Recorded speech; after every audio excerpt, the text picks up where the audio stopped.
So let us see what do we have here for you guys. Truly, just pick up only the messages na nag-resonate for you and leave the rest behind kasi baka yun ay for other viewers naman. Feel free rin na piliin lamang yung mga mensahe, okay, na kumokonek sa'yo. Archangel Michael, thank you so much. Angel Guardians of Collective, Ancestors of Collective, can we get messages right here for them, please?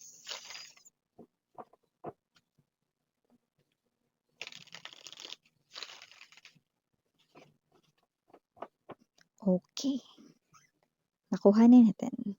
Let us see.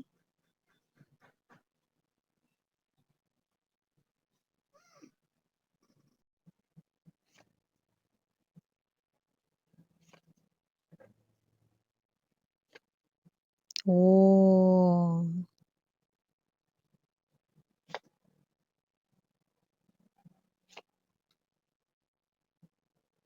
How will I put this? Hirap siyang makapag-focus or makapag-concentrate ng dahil sa'yo. At may posibilidad na maaaring maapektuhan mo rito ang kanyang trabaho, no? Or ang kanya ritong pangkabuhayan. Ayan, oh. Ano ba yan? Nakakasira ka pa pala rito, no, ng buhay, babe. Emor, yeah, hindi naman buhay, no? Siyempre, no? I do pick up that whoever this energy is, distracted siya sa'yo. Okay? Nade-distract siya dahil sa'yo, no? At kung sino man tong energy na to, this is not the energy of your ex-lover. This is not an energy here of someone who hurt or broke your heart, but this is the energy here of someone new. I do pick up that whoever this energy is, no, sinusubukan niya, nagtatry siya mag-focus rito, no, sa kanyang trabaho or sa kanyang ginagawa, no, pero parang nahihirapan siyang magawa. Ayun, Seven of Swords energy, okay. Definitely distracted. Could be seeing a lot of number sevens right in here. Oh, yeah. Meron pa namang deadline at saka may time pressure pa naman dito. Ayan, oh, kasalanan mo kapagka hindi niya nahabol ang deadline. Or 'pag pinagalitan siya rito ng boss niya, ayan 'no. So this could be your workmate right in here or colleague, but doesn't have to be na magkatrabaho kayo. But I do pick up 'no, that this person here, hindi niya na nga matapos-tapos yung ginagawa niya. With the death energy, bumabalik pa siya ng bumabalik sa umpisa, ayan 'no. So definitely distracted talaga siya sa'yo rito at ang ending at ang ending yun na nga, you know. Ay go. Ganda talaga 'pag in love, eh, 'no? Ganda talaga 'pag vibe ay in love. So, bago natin pag-usapan pa ito more, let me just greet everybody first. Hi and hello there everyone. My name is Yan. Welcome new subscribers, returning Istambaras and Puyaters ko. Thank you so much. And sa akin dito 'no, na walang sawang sumusuporta, maraming salamat since day one. At yun nga 'no, wala tayo ditong gender, babae, lalaki, LGBT, lahat ay welcome. Puwede rin pong i-switch ang mga roles dahil possible magkapalit because this is general reading.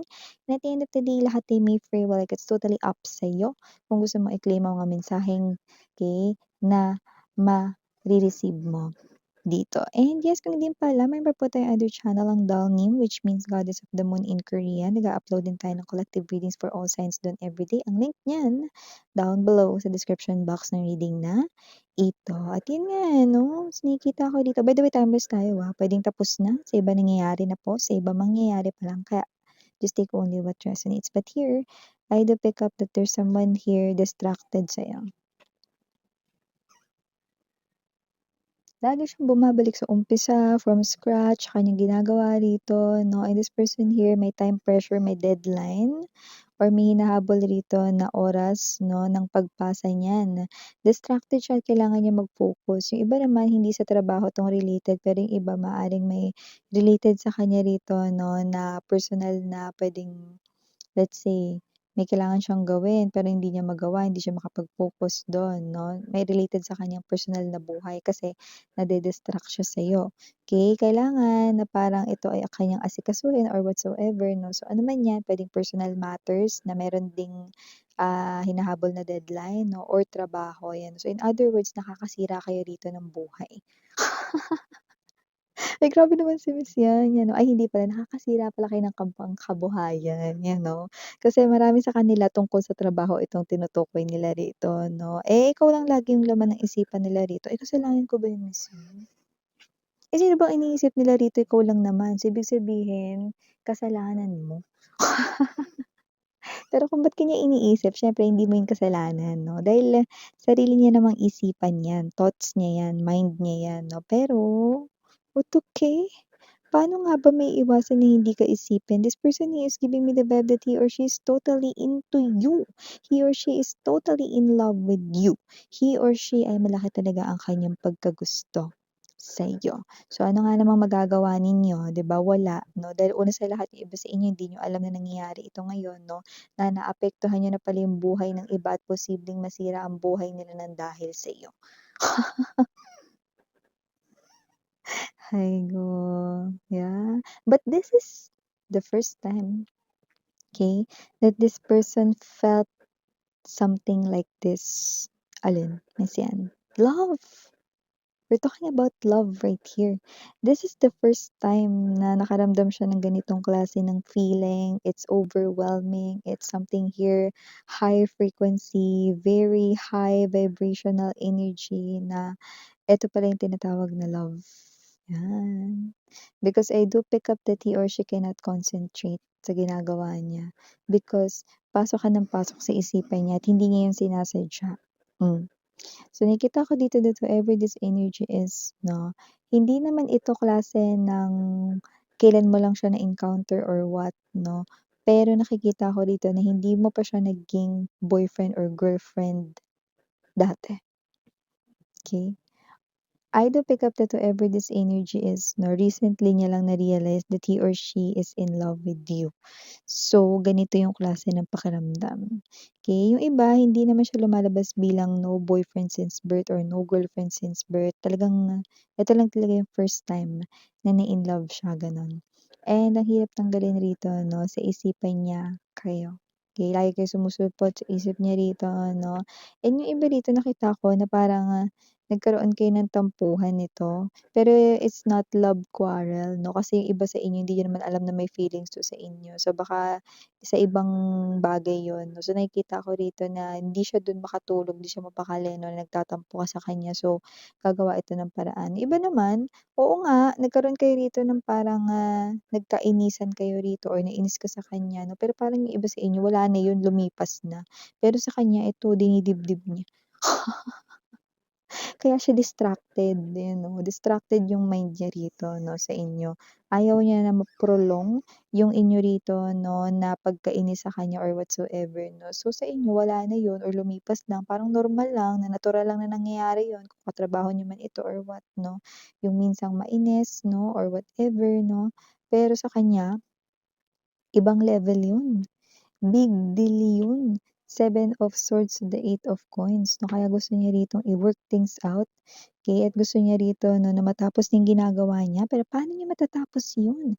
Hindi siya makapag-focus. Hindi siya makapag-focus dito ng dahil sa'yo 'no. Pero ang ending na nakikita natin dito with the Ace of Cups energy, Knight of Swords right in here na Eight of Swords, 'yan, uunahin niya pa rin kayo dito, okey. So, kung sino man 'tong person na 'to, uunahin niya na makita kayo muna or makipag-date sa inyo or uunahin niya rito na makipagbati muna sa inyo kahit na, eh, gipit na siya sa deadline. Kahit na gipit na siya dun sa timeline niya rito 'no, sa trabaho niya, sa pressure sa work, sa pressure sa time, sa kanya ritong importante daw na inaasikaso or whatsoever, uunahin ka pa rin niya, 'yan 'no. Hmm. Iiwanan niya yung trabaho niya rito 'no, or hindi niya muna rito tatapusin yung pinapagawa sa kanya ritong work ng boss niya or whatsoever kasi nakikita kong uunahin niya ang pag-ibig. Taray! Ano 'to, K-drama? Uunahin niya sa ngalan ng pag-ibig, Ace of Cups energy, yan o. Sa ngalan ng pag-ibig ni Sailor Moon. Sa mga ka-edad ko diyan, 'di ba? Sa ngalan, yan, yung mga ginagawa namin dati 'no, 'pag naglalaro kami, yun yung mga sinasabi namin, yan. iikot tapos, mangduduro 'no, na parang feeling namin kami si Sailor Moon. O ba't 'di mo ginawa yun nung bata ka? You know?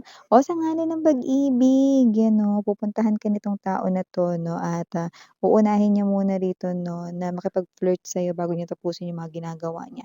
Eh, hindi lang rin naman siya makapag-focus dito, so uunahin ka na niya.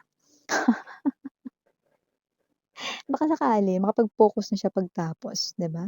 So nakikita ko rito na nakikita ko naman na pagtapos niya ritong kitain ka or makipagkita sa'yo or makipag-date sa'yo or makipag-ayos sa'yo 'no, kung nagkaroon man dito ng tampuhan or nagkaroon kayo rito ng maliit na away or hindi pagkakaunawaan, 'pag natapos yon makakapag-focus naman na siya. Pero nakikita ko rito 'no, na maguguluhan kayo ba't siya nagpapakita ng ganitong klase ng importansya, 'yan 'no. See, sabi ko sa inyo wala talaga kayong alam, you're clueless about this, but this person here 'no, maganda rin ito kasi malalaman na rin niya rito na talagang gusto niya kayo 'no, to the point na handa siya ritong magutom 'no at, ma-fire sa trabaho sa ngalan ng pag-ibig, 'yan. O yung iba dito, nakakaloka. Kasi lumabas dito ano, na yung iba with the death energy, possible na hindi pa sila regular sa work 'no, pero nagkakaganito na sila ng dahil sa'yo. O ikaw na lang bumuhay dito. Total naman ikaw yung may dahilan kung bakit hindi siya makapag-focus sa trabaho, 'yan. 'Pag hindi 'to na regular kasalanan mo, Uy, miss yan kanina pa ako sinisisi. Ay, ikaw lang naman naisip nito, paikot-ikot ka rito parang hamster, sa isip niya. Hindi niya makalimutan ang iyong ganda, 'yan 'no, or ang taglay mo ritong kagwapuhan. Hindi niya makalimutan ang iyong face card be, 'yan 'no, taray may face card. At kung sino rin 'tong energy na 'to, malamang yung iba sa inyo katrabaho niyo ito, iba naman puwedeng hindi niyo katrabaho, pero basta magkakilala na kayo, 'yun ang high chance 'no. At nakikita natin dito with the 8 of Swords 'no, parang ano ba 'yan, sa lahat naman ng oras at, what's this, lahat naman ng oras at pagkakataon, ngayon pa kung kailan busy siya, saka pa siya na-distract. Kahit may gano'n siya sa kanyang isipan rito, "Eh, bahala na, basta gagawin ko na muna 'to, unahin ko na muna si collective." Ay, so in other words, ikaw ang kanyang top priority ano, ikaw ang kanyang uunahin dito 'no, bago yung laman ng sikmura. So, nakikita ko na kung sino man 'tong energy na 'to, nakita ko dito na nag-aayos siya ng madalas, okey. Lately, simula nang na-realize niyang gusto ka niya, gusto niya maging mukhang mabango, okey, sa harapan mo kahit hindi mo na siya amuyin, gano'n. Gusto natin 'yan 'no, yung mukhang mabango kahit hindi na amuyin. Ibig niya sabihin gusto niya maging presentable sa harapan mo, yun yun, no? So, nakikita ko rin dito na kung sino 'tong person na 'to, hindi siya maingay kapagka nandiyan siya, actually tahimik lang siya, may gano'ng clue rito. At saka may energy na laging may pandoble.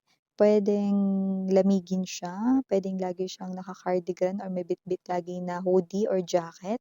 Pero kung sino man siya nakikita ko rito 'no, na nagbibigay siya rito ng energy ng, what's this, gusto ka niya ritong ma-impress. Kaya nakikita ko rito 'no, na itong tao na 'to 'no, ay kung hindi siya nagpapabango, possible na bumili ito ng, pabango 'no, yung nakikita natin dito. Kasi may energy rito na hindi mahilig maglagay ng pabango, pero ngayon nakikita natin dito na possible na gumawa siya rito ng mga ways para magmukhang presentable at, maging, kaaya-aya 'no, para sa'yo. Ginagawa niya yun para sa'yo. Aray ko. So, kasi naman 'tong energy na 'to 'no, kahit hindi siya madaldal kapag nandiyan ka, possible na lagi siyang lumulunok ng laway, okey? So, hindi dahil naglalaway siya sa'yo, kundi dahil kinakabahan at ninenerbyos siya whenever you're around, 'yan. So, may mga tao 'no, na puwedeng yung hindi lahat, pero may mga tao na lumabas dito na puwedeng yung kaba ay yun 'no, yung parang, hindi mapigilan na galawin yung mga paa or binte, gano'ng klase ng energy. So gano'ng klase. So I do pick up that whoever this energy is really want to start something special with you guys, no? But not now because kailangan niya muna mag-focus here. So maybe after this, you know? So pero nakikita ko unahin ka niya rito, no? And after niya rito maayos yung kanyang energy, magagawa niya na yung work niya na yon, no? And then after meeting the deadline and all of those things right here na pinagkakabisihan niya, then this person will do something. Definitely, this person here will really do something here, no? For your connection. Yeah, this is a new person here, not your ex, okay? So for the initials, we have right here capital letter P, capital letter J, PJ, oh, PJ. So we also have here capital letter S, capital letter A, capital letter E, and capital letter D. So for other letters might not be capital, we have O, R, M, N, F, Q. And last but not least, we have the small letter L. So yeah, again, I'm Yuriana Ani. Sarang Heya Love and Light, sweethearts. Annyeong.